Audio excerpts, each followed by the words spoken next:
حضرت ابو ہریرہ رضی اللہ تعالیٰ عنہ کھڑے تھے تو ایک آدمی دودھ میں پانی ملا رہا تھا. حضرت ابو ہریرہ کی چیخیں نکل گئی, رو پڑے. لوگ کٹھے ہوئے کہنے لگے حضور آپ کو کیا ہوا؟ وہ پانی ملانے والا بھی آ گیا. حضور آپ کیوں رو رہے ہیں؟ مایا قیامت کے دن تجھے جو سزا ملے گی وہ سزا یاد کر کے میری آنکھوں میں آنسو آ گئے. تجھے جو سزا ملے گی میری آنکھوں میں آنسو آ گئے. حضور کیا سزا ملے گی؟ حضرت ابو ہریرہ رضی اللہ تعالیٰ عنہ فرماتے ہیں یہ دودھ رب تیرے سامنے رکھے گا, تجھ سے اللہ فرمائے گا چل اس سے پانی علیحدہ کر, اللہ تجھے سزا دے گا.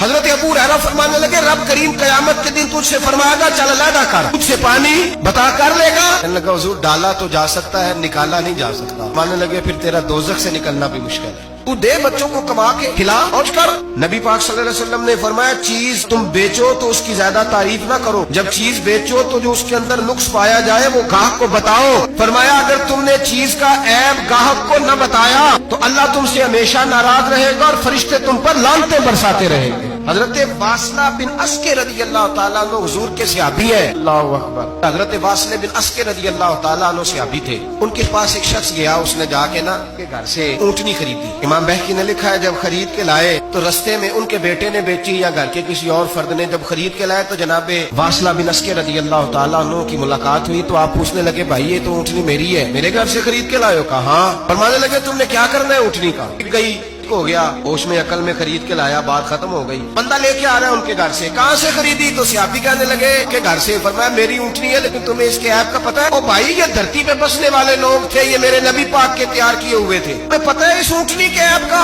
کہ یار تو عجیب آدمی ہے, کوئی عیب بھی بتاتا ہے اپنے جانور کے. فرمانے لگے چل تو یہ بتا گوشت کھانے کے لیے خریدی ہے یا سفر کرنے کے لیے؟ کہا میں نے تو اس پہ بیٹھ کے حج کرنے جانا ہے. فرمانے لگے چل بھی میرے ساتھ واپس آپ پیسے لے لے, گوشت کھانے کے لیے اچھی ہے, دودھ دینے کے لیے اچھی ہے, پر یہ سفر کے لیے اچھی نہیں, کام نہیں آئے گا. اب وہ صحابی ساتھ ساتھ چل رہے ہیں اور کہنے لگے یار میں نے خرید لی تھی, پیسے دے دیے تھے, مرضی سے سودا کیا تھا, میں نے پوچھا بھی نہیں تھا سفر کی کیسی ہے, تو نے یہ کیوں کیا؟ حضرت واصلہ رونے لگے. فرمانے لگے کیا کروں, میں رسول اللہ کا غلام ہوں, کیا کروں, نبی پاک کا غلام. رونے لگے میرے مصطفیٰ کریم السلام نے فرمایا فرشتے لعنت کریں گے اگر تو ایبی چیز بیچ ڈالے گا. کیا کروں؟ نوکر اس گھر کا ہوں, اس گھر کی نوکری مجھے دھوکے کی اجازت ہے, اس گھر کا نوکر اجازت نہیں دے مجھے اجازت. ہم کہتے ہیں جی میرا مالک کہتا ہے, تو اپنے مالک کی چھوڑ, تو کونین کے مالک کی مان, تو اپنے مالک کی چھوڑ, تو عرش کے مالک کی مان, تو چھوڑ دنیا دار مالک کی مان جس نے تجھے پیدا کیا ہے, تجھے رزق دیتا ہے. دنیا کے مالک کی بات کر رہا ہے. نبی پاک صلی اللہ تعالی علیہ وسلم باہر نکلے, رات کو مدینے میں ہوائیں چلی ہیں, جھم رم جھم برکھا برسی ہے, مدینہ سارا ٹھنڈا کر گئی ہے, پہلے ہی بڑا ٹھنڈا ہے, اور خدا کے کرم سے مدینے میں اور ٹھنڈک ہوئی. حضور سویرے نکلے, بازار میں گئے, غلے کا ڈھیر پڑا ہے, پاک کی نظر پڑی, حضور پہنچے تو غلے کا ڈھیر ہے, سارا خشک ہے. محبوب نے فرمایا رات کو بارش ہوئی ہے, تیرے غلے میں پڑی نہیں, میری گندم خشک رہ گئی, آج اتنی بارش ہوئی. نبی پاک پردہ پوش ہے کہ نہیں؟ اعلی حضرت فرماتے ہیں قیامت میں ہمارے عیب چھپیں گے تب جب مصطفیٰ اپنی چادر میں چھپائیں گے. وسعتیں دی ہے خدا نے دامن محبوب کو, عیب کھلتے جائیں گے اور وہ چھپاتے جائیں گے. تو پردہ پوش ہے نا, لیکن دھوکے باز کی نبی پاک پردہ پوشی نہیں کرتے, دھوکہ دے. اگرچہ اس صحابی کے بارے میں محدثین نے یہ لکھا ہے کہ وہ دھوکہ نہیں دینا چاہ رہے تھے, ان کو ابھی اس مسئلے کا پتہ ہی نہیں تھا. پتہ چلا تو پھر دوبارہ انہوں نے یہ کام کیا.